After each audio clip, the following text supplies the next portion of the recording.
Hi everyone, my name is Saket and welcome back to funding frontier official YouTube channel. So आज का हमारा topic पे out rejection में है कि क्यों प्रॉप फॉर्म में हमारे पे आउट रिजेक्ट हो जाते हैं, क्या क्या रूल्स हैं जो हमें फॉलो करना है, किन किन चीज़ों का हमें ध्यान रखना है। एंड आज की वीडियो से आपको दो चीज़ें सीखने को मिलेंगी। पहला तो ये कि आपके पे आउट रिजेक्शन को आप कैसे अवॉइड कर सकते हो, एंड सेकेंड ये कि अगर इस वीडियो की कुछ चीज़ें आपने फॉलो कर ली जो कि मैं आगे बताने वाला हूँ, उससे आपका अकाउंट एक सेफ वे में आप लॉन्ग टर्म के लिए ट्रेड कर सकते हो। तो अगर मेरी बात करें तो पिछले 4-5 मंथ में मैंने more than 15 prop firm challenges pass किए हैं, जिसमें कि 70% के जो अकाउंट्स हैं मेरे अभी भी एक्टिव है, मैंने ब्रीच नहीं किए। एंड सेकंड, मैंने more then 14 to 15 time prop form से विड्रॉल लिया है, जिसमें कि 4 टाइम मैंने फंडिंग फ्रंटियर से विड्रॉल लिया है। ये रहे सारे सर्टिफिकेट। आज तक मेरा एक भी पे आउट रिजेक्ट नहीं हुआ। तो क्या क्या चीजों का मैं ध्यान रखता हूँ, क्या क्या रूल्स मैं फॉलो करता हूँ, वो इस वीडियो में आपको बताने वाला हूँ। So let's start the video. So सबसे पहला पॉइंट है जो आपको ध्यान में रखना है जिसकी वजह से प्रॉप फॉर्म में पे आउट रिजेक्ट होते हैं, वो है न्यूज ट्रेडिंग। आप किसी भी तरीके से न्यूज ट्रेडिंग मत करो। अगर आपकी रेड फोल्डर न्यूज 7 बजे है तो आप ट्राई करो कि 6:30 बजे अपनी जो ट्रेड है ना वो क्लोज कर दो। मैं भी ऐसे करता हूँ। अगर मेरी कोई ट्रेड चल रही है तो मैं हाफ आवर पहले उसको क्लोज कर देता हूँ। अगर न्यूज के बाद मुझे लगता है कि वो मेरे जोन में है, मैं एग्जीक्यूट कर सकता हूँ, तो मैं दोबारा से उस ट्रेड को एग्जीक्यूट कर देता हूँ। क्योंकि हर एक प्रॉप फर्म का अपना अलग अलग टाइम विंडो है कि उस टाइम विंडो में आप ट्रेड एग्जीक्यूट नहीं कर सकते। इवन अगर आपका टीपी भी आ जाएगा ना तो वो वैलिड नहीं होगा। एंड सम केसेस में आप अकाउंट लूज भी कर सकते हो, क्योंकि इतनी बड़ी मूवमेंट आती है कि आपका स्टॉप लॉस ही एग्जीक्यूट नहीं होगा। तो आप ट्राई करो, अगर आप चाहते हो कि आपका पे आउट रिजेक्ट ना हो तो आप न्यूज ट्रेडिंग बिल्कुल भी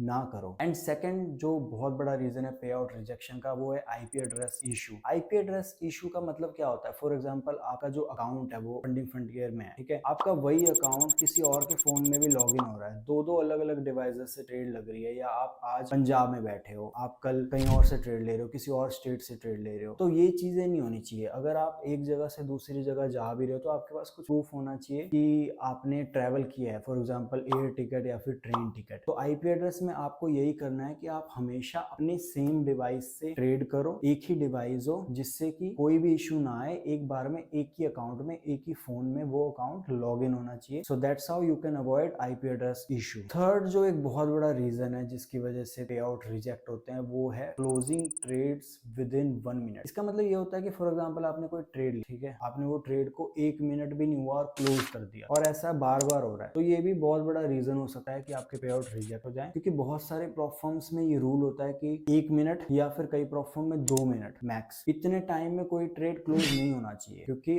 अगर आप 1 मिनट से पहले क्लोज कर रहे हो और ये बार बार हो रहा है तो इससे भी आपका पे आउट रिजेक्ट हो सकता है। तो आपको क्या करना है कि आपको एटलीस्ट 4-5 मिनट अपनी ट्रेड होल्ड रखनी है। आई नो कि ये स्कैल्पर्स के लिए थोड़ा सा डिफिकल्ट है बिकॉज वो बहुत छोटे टाइम फ्रेम में ट्रेड करते हैं, बट आपको रूल्स के अकॉर्डिंग अपनी स्ट्रेटेजी को डेवलप करना है। दैट्स वाई आपको ये चीज का ध्यान रखना पड़ेगा। फोर्थ पॉइंट है जिसकी वजह से प्रॉप फर्म में पे आउट रिजेक्ट होते हैं, वो है ओवर लेवरेजिंग। ओवर लेवरेजिंग जब मैं कहता हूँ ना, जैसे कि फॉर एग्जांपल किसी प्रॉप फर्म में $10,000 का अकाउंट है और उसमें 1 लॉट मैक्स ओपन होता है, लेकिन आप ट्राई कर रहे हो कि आप 1.20 सेंट का लॉट लो या फिर 1.10 सेंट लो, जो उसकी लिमिट है उससे ऊपर बार बार ले रहे हो, तो वो ओवर लेवरेजिंग में आ जाता, ठीक है। तो आप ओवर लेवरेजिंग ना करो। आप ट्राई करो कि अगर उसमें 1 लॉट की लिमिट है ना, तो आप 0.50 0.60 से बड़ा लॉट ना ओपन करो। इससे क्या होगा कि एक तो आपका रिस्क भी छोटा रहेगा और आपकी ओवर लेवरेजिंग वाला रूल भी ब्रीच नहीं होगा। फिफ्थ जो पॉइंट है वो है percentage wise trading. Percentage wise trading का मतलब है कि अगर अलग अलग प्रॉप फर्म के ना पर ट्रेड पर percentage. Fifth and last point जिसका आपको ध्यान रखना है वो है पर ट्रेड रिस्क रूल। अलग अलग प्रॉप फर्म के अलग अलग रूल्स होते हैं जिसके अकॉर्डिंग आपको हर एक ट्रेड में उतना ही रिस्क लेना होता है। फॉर एग्जांपल, फंडिंग फ्रंटियर का 2% का रिस्क रूल है पर ट्रेड में, तो आपको किसी भी ट्रेड में 2% से ऊपर रिस्क नहीं लेना है। आप ट्राई करो कि आप 1.80 ले लो, 1.70 ले लो। इससे क्या होगा कि एक तो आप वो रूल भी ब्रीच नहीं करोगे और दूसरा कि आपका अकाउंट भी सेफ रहेगा। इवन मैं तो सजेस्ट करता हूँ कि आप अगर किसी प्रॉप फर्म में लाइव अकाउंट ट्रेड कर रहे हो ना, आप 2% से ज्यादा कभी भी रिस्क ना करो, क्योंकि 2% से ज्यादा का कोई मतलब ही नहीं बनता। ये सारे कुछ पॉइंट्स थे जिसका आपको ध्यान रखना है। मेनली आई थिंक यही पॉइंट्स होते हैं जिसकी वजह से पे आउट रिजेक्शन होती है, like news trading, IP address issue, closing trade with in 1 minute 2 minute, और ओवर लेवरेजिंग, ओवर रिस्किंग, या फिर परसेंट पर ट्रेड परसेंटेज रूल। सो ये सारी चीजों का आप ध्यान रखोगे तो आपका कभी भी पे आउट रिजेक्ट नहीं होगा। और choosing a prop firm, and make sure आप इन सब चीजों का ध्यान रखो जब भी आप लाइव अकाउंट ट्रेड कर रहे हो। एंड अगर आपने ये चैनल सब्सक्राइब नहीं किया है तो सब्सक्राइब कर लो, बिकॉज और भी बहुत सारी knowledgeable videos on the way है।